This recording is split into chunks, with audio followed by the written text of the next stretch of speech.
என் பணிவான வணக்கங்கள். எத்தனை பேருக்கு இந்த இஎம்ஐ கனெக்ட் ஆகுதுன்னு தெரியாது. கண்டிப்பாக இங்கே இருக்க எல்லாருமே வந்து இஎம்ஐ வாங்கியிருப்பீங்கன்னு ஒரு பெரிய நம்பிக்கை இருக்குது. கை தூக்கலாமா?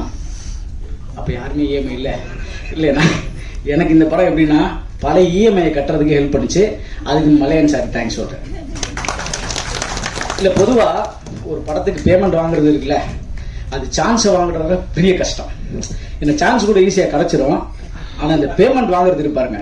நானும் இந்த 26 வருஷமாக நடிச்சிட்டு இருக்கேன். சைல்டு ஆர்டிஸ்ட்லேருந்து தயாரிக்கிற எல்லாருமே நாங்கள் படம் பண்ணுறோம், நீங்கள் சம்பளத்தை எவ்வளோ வாங்கிக்கணும்னு சொல்லுவாங்க.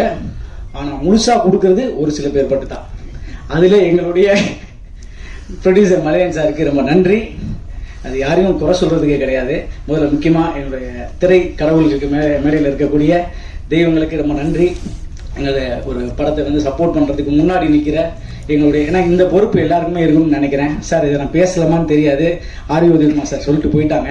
நிறைய இடத்துல பேசணும்னு ஆதங்கம் இருக்கும். ப்ரெஸ் முன்னாடி எப்படி பேசுறது, ஒன்று சொன்னால் எதாவது, இப்போ நான் நிறைய ப்ரெஸ்ஸில் பேசும்போது பார்த்தீங்கன்னா எதாவது ஒன்று சொல்லியிருப்போம், அதை மாற்றி சொல்லி போட்டுற மாதிரி ஒரு ஃபீல் இருக்குது. ஏன்னா நிறைய பேர் முன்னாடி வந்து ஏதாவது சொல்லிட்டோம்னா எதாவது மாற்றி சொன்னால் முன்னாடி ஒருத்தர் எழுதி அது வாய்ப்பு கிடைக்கும். இப்போ எழுதுறதுக்கோ எதையோ ஒன்று போட்டு மாற்றி தான் சொல்லுவாங்க. சமீபத்தில் ஒரு இன்டர்வியூவில் நான் பேசாத ஒரு விஷயத்த சொல்லி ஒருத்தர் ஒரு 10-20 கால் எனக்கு ஃபோன் பண்ணுறதுக்கு ஆச்சு. ஏன்னா நெகட்டிவாக போட்டால் தான் உங்களை பார்க்குறாங்கன்னு சொல்லி ஃபோனில் சொல்கிறாங்க. அந்த மாதிரிலாம் இருக்குது. ஸோ எப்படி ஒரு இயக்குநர்களுக்கும் தயாரிப்பாளருக்கும் ஒரு படத்தை திரையுலகத்தை சரியாக வழிநடத்துறதுக்கு ஒரு முக்கிய பங்கு இருக்கோ, நம்மளுடைய பத்திரிகையாளரும் உங்கள் பாதம் தொட்டு கேட்டுக்கிறேன், உங்களுக்கும் அந்த பங்கு இருக்குது. பார்த்து எழுதுங்க, பார்த்து செய்யுங்க. ஆர்விகுமார் சார் சொல்லிட்டு போனாங்க.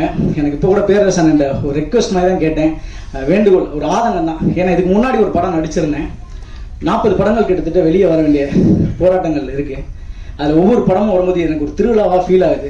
ஒரு ப்ரொடியூசர் நடித்த எனக்கு சம்பளம் வாங்கின எனக்கே இவ்வளோ இருக்குன்னா அந்த படத்தை தயாரித்த தயாரிப்பாளர்களுக்கு எவ்வளோ பெயின் இருக்கும், எவ்வளோ கனவுகள் இருக்கும், டைரக்டருக்கு எவ்வளோ விஷயங்கள் இருக்கும்னு ஆசையாக இருக்கும். அவங்க எப்படியாவது இந்த படத்தை வெளியே கொண்டு வந்து வரணுமே அப்படின்ட்டு. நிறைய பேர் கேட்பாங்க, பாண்டி என்ன சமயத்தில் நடிக்கலையா? நம்ம ஐயோ நடிச்சுக்கிட்டு தாங்க இருக்கேன், படங்கள் தயாரிப்பாளர்கள் வெளியே கொண்டு வரணும். அந்த ஆப்ளிகேஷனை இப்பயும் இயக்குனர் சங்கத்துக்கு முன்னாடி வைக்கிறேன். ஏன்னா தயாரிப்பாளர்களும் இயக்குனரும் சேர்ந்து மட்டும்தான் இந்த இண்டஸ்ட்ரியை காக்க முடியும். மற்ற எல்லாருமே வேலை பார்க்குறவங்க தான். ஏன்னா கிரியேட்டர்ஸ் அவங்க தான். ஒருத்தர் கிரியேட்டர் நம்பி ஒருத்தவங்க பணம் போடுறாங்க. அந்த ப்ரொடியூசருக்கு உண்மையிலே சொல்கிறேன் சார், ரிலீஸ் பண்ணுறதுக்கு வழிகள் இல்லாமல் ரொம்ப கஷ்டப்படுறாங்க சார். ஒவ்வொரு ப்ரொடியூசர்ஸுமே முடிச்சிடுறாங்க. இப்போ புது தயாரிப்பாளர் இருக்காங்க. நம்ம தயாரிப்பாளரும் இயக்குனர் சங்கமும் சேர்ந்து ஒரு கமிட்டி ஒன்று ஃபார்ம் பண்ணி ஒரு படத்தை எப்படி ப்ராப்பராக ரிலீஸ் பண்ணலாம், ஒரு ப்ரெஸ் மீட் இப்படி ஒரு இந்த வழியில் இத்தனை தியேட்டர்ஸ் ரிலீஸ் பண்ணலாம். ஏன்னா கிட்டத்தட்ட 25 லட்ச ரூபா அந்த தயாரிப்பாளர் இழந்திருக்காங்க. தனிப்பட்டவங்க போங்க சார், இண்டஸ்ட்ரியை வேணாம் சார் அப்படின்னு அந்த ப்ரொடியூசர் போயிட்டார். ஸோ அந்த மாதிரி எந்த தயாரிப்பாளருக்கும் நடக்கக்கூடாது. நீங்கள் நினச்சிங்கன்னா இந்த கமிட்டியை கரெக்டாக ஃபாலோ பண்ணி அவங்களுக்கு அந்த படத்தின் மூலிமா ஒரு பெரிய வருவாய் எடுத்து ஒரு சங்கத்துக்கு வருமானம் வரலுக்கு கூட செஞ்சீங்கன்னா கைட் பண்ணுறதுக்கு இங்கே ஆள் இல்லை சார். இந்த வழியில் ரிலீஸ் பண்ணுங்கள். இத்தனை படங்கள் ரிலீஸ் ஆச்சுன்னா அது சிறு தயாரிப்பாளர்கள் தான் 80% ஆஃப் இண்டஸ்ட்ரியில் எல்லாருக்கும் வேலை கொடுக்கறது. 10% வந்து ஒரு 10 to 20% மட்டும் தான் பெரிய படங்கள் நடக்குது. இப்போ நான் பெரிய படங்கள் நடிச்சிட்டு இருந்தேன். இப்போ பெரிய படத்தில் திருப்பி விஜய் படத்திலே திருப்பி நடிக்க முடியுமானா வாய்ப்பு இல்லை. ஏன்னா இப்போ சார் சொன்ன மாதிரி பார்க்கறதுக்கு கூட ஃபோன் பண்ணுறதுக்கு கூட வழிகள் இல்லாமல் இருக்கு. ஒரு இயக்குனரையோ தயாரிப்பாளையோ ரீச் பண்ணுறதுக்கு ரொம்பவே கஷ்டமாக இருக்கு. ஸோ அப்போ ஒரு முக்கியமான விஷயம் என்னன்னா, இது எல்லாத்தையும் அணுகக்கூடிய இது கிடையாது. எங்கேயோ ஒரு ஓட்டை இருக்குது. அது யாரையும் தவறு கிடையாது. தயாரிப்பாளர் தப்பு கிடையாது, இயக்குநர்கள் தப்பு கிடையாது, டெக்னீஷியன்ஸ் தப்பு கிடையாது, பத்திரிகையாளர் தப்பு கிடையாது, யாருமே தப்பு கிடையாது. ஆனால் எங்கேயோ ஒரு ஈகோன்ற ஒரு ஓட்டை இருக்குது. அதை அடைச்சு அதை கண்டுபிடிச்சி அதுக்கு ஒரு சரியான தீர்வு எடுத்தீங்கன்னா சரியா இருக்கும். இதில் நடிகர் சங்கமும் இணைஞ்சு செய்யணும்னு ஒரு வேண்டுகோள் வைக்கிறேன். என் வயசுக்கு மீறிய ஒரு வார்த்தை தான். ஆனால் நிறைய படங்கள் நிறைய தேர்வுகள் பின்னாடி கஷ்டப்பட்டு இருக்காங்கன்னு ஒரு வழியில தான் இந்த விஷயத்தை பதிவு பண்ணுறேன். அதனால இன்னொன்று, சதாசிவம் சாரை பற்றி சொல்லி ஆகணும். இப்போ 3 நாள் முன்னாடி வரைக்கும் சார் இந்த படத்துக்கு ப்ரமோஷன் பண்ண சார், என்ன விதத்தில் சொல்லுங்கள் சார், எல்லா இடத்துலையும் கூட நிற்போம், என்ன வழியில் போவோம், காலேஜாக போவோம், எங்கே போனாலும் போகலாம், எத்தனை பேரை பார்க்கணும் சொல்லுங்கள், உங்களுக்கு கூட நிற்கிறோம். ஏன்னா அப்படி ஒரு டீம். ஒரு கோடையாக்டர் சார்லாம் இருக்கார், Kumar sir, Francis sir, cameraman, அப்படி ஒரு டீம். ஒரு பிளானிங் வந்து அப்படி ஒரு இதில் மிஸ் ஆனதே கிடையாது. அப்படிப்பட்ட டீம் இந்த படத்தில். இப்போ ப்ரொடியூசர் வெளியே கூட சொன்னார், சார் இந்த படம் சக்ஸஸ் ஆகுது சார், வரிசையாக 10 ப்ரொடியூசர் நான் உள்ளே கொண்டு வரேன் சார் சொன்னார். அப்படிப்பட்ட ப்ரொடியூசர் ஜெயிக்கணும் அப்படின்ற ஆதங்கத்தோடு தான் பேசுகிறேன். அதை யாரும் தவறாக எடுத்துக்காங்க, மன்னிச்சிக்கங்க. நம்மளுடைய சதாசிவம் சாரை பற்றி சொல்லி ஆகணும். நான் ஆட்டோகிராஃப் படத்தில் சேரன் சாருடைய சின்ன வயசு ஃப்ரெண்டாக நடிச்சிருப்பேன்.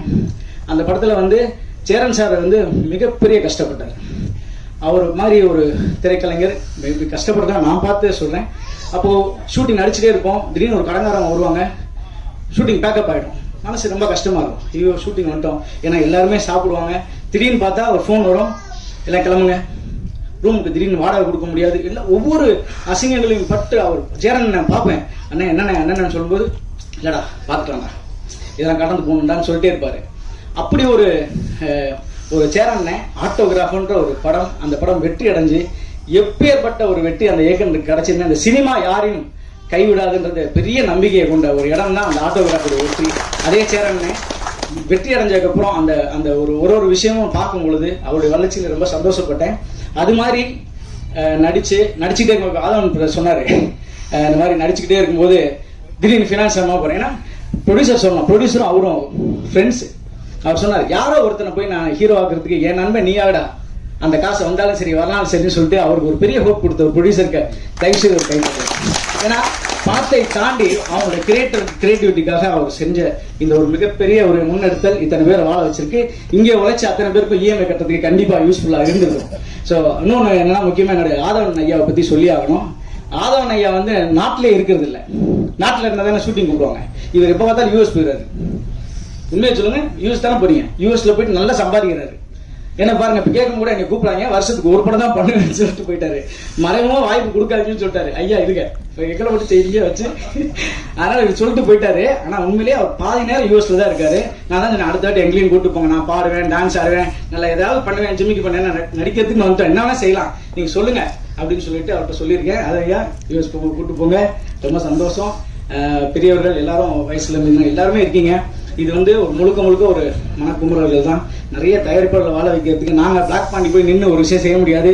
இங்கே இருக்க திரை ஜாம்பவான்கள் A Venkatesh sir, Prabhakaran sir, Bhagyaraj sir, Perarasan, Devayani ma'am எல்லாருமே சேர்ந்து ஏதாவது ஒரு பெரியவங்க இருக்கீங்க, எங்களுக்கு முன்னாடி இருக்கக்கூடியவங்க இருக்கீங்க, ஏதாவது ஒரு வழி செய்யுங்க, நல்லபடியாக இருக்கட்டும். இந்த படம் நல்ல வெற்றி அடையணும், பெரிய லெவலில் வெற்றி அடையணும். எங்கள் ப்ரொடியூசருக்கு நிறைய காசை இந்த இயற்கையும் இறை சக்தியும் கொடுக்கணும்னு நான் கேட்டுக்கிறேன். தொடர்ந்து நீங்கள் படம் பண்ணணும் சார். அதில் எல்லாரும் எங்களை மாதிரி கலைஞர் எல்லாருக்கும் வாய்ப்பு கொடுங்க, இயக்குநர்களை உருவாக்குங்க.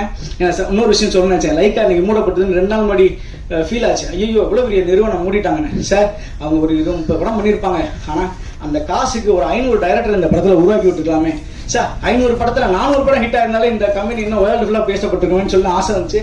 ஆனால் அது பேச முடியாது. தயவு செய்து என்னை மன்னிச்சிருங்க, ஏதாவது தவறாக பேசியிருந்தா. ரொம்ப நன்றி. வாய்ப்புங்க.